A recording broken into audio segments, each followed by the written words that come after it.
Historia jo e largët e Kosovës nuk trajtohet mjaftueshëm në art. Një qerek shekull pas e edhe në vitet e para, kur kujtesa kolektive ishte shumë e freskët, në format e ndryshme të artit, ajo që refuzuar e gati edhe harruar.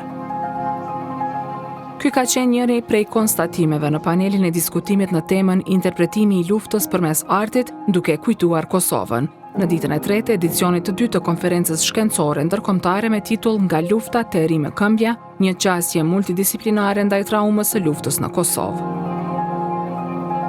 Në kineman Armata në Prishtinë, midis ngjarjesh të tjera që kthejnë kujtesën kolektive në luftën e fundit në Kosovë, me rastin e 18 vjetorit të pavarësisë së Kosovës, në ngjarjen organizuar nga Instituti i Krimeve të kryera gjatë luftës në Kosovë, është trajtuar edhe aspekti i heshtjes së artit për të trajtuar temat e luftës.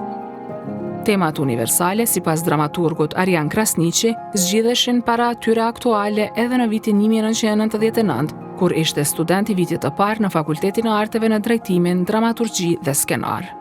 Ne si student në kurronin që të trajtonin temat e luftës në skenaret tona, në dramat tona.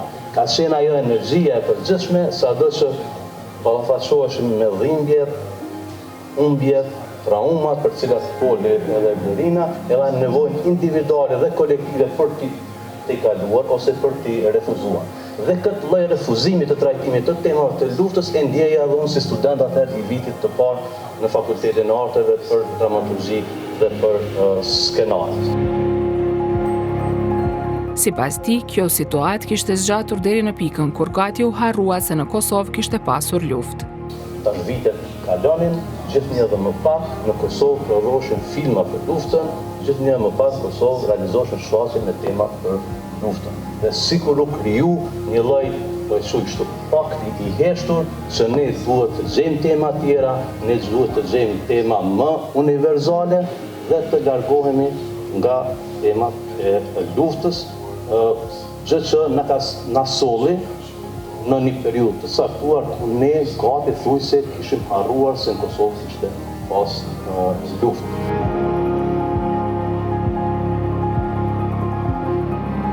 E studiuesja e letërsisë Blerin Rogova Gaxha, e cila mban pozitën e drejtoreshës së përgjithshme të Bibliotekës Kombëtare të Kosovës, ka thënë se të trajtosh luftën si në mënyrë institucionale e individuale është mision më vete.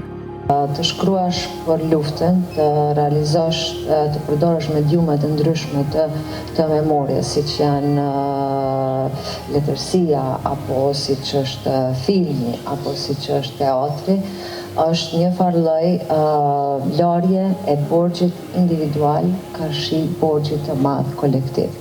Mendoj se ne si pjesë e shoqërisë, si autor, si qytetar të këtij vendi, si njerëz të këtij vendi, e kemi secili për borxh që t'japim kontributin tonë në trajtimin, apo në rikujtimin, apo në rindërtimin e luftës. Për mua si studiuese, fillimisht, ne e dim se trauma dhe memoria e luftës kërkojnë një kohë historike të pushimit të qetësisë, apo të një periudhë që quhet injorim i njeriut ndaj traumës së luftës.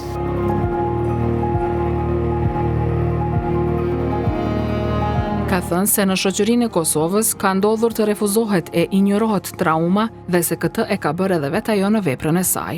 Me apo pa dashje, gabimisht, apo edhe në shoqërinë kosovare, me thonë, ka ndodhur ajo që ndodh biologjikisht njeriu që ta refuzoj, që ta injoroj traumën. Unë vetë në letërsinë që shkruaj në poezi e kam injoru pothuajse krejtësisht me thonë temën e luftës, duke trajtu vetëm via trasha, ndoshta qenien e traumatizuar të luftës, se si ai ndihet në periudhën e pas luftës. Jo atë shumë si pasojë direkte e luftës, po si pasojë e zhgënjimit të tij me realitetin e pas luftës.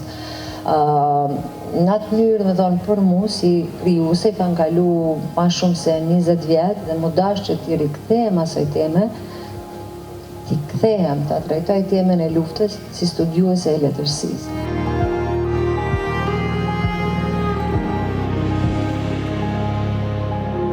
Në këtë panel, moderuar nga Rezarta Ahmeti, ishte paralajmëruar të merrte pjesë edhe regjisorja Blerta Basholli, por ajo nuk ka qenë e pranishme.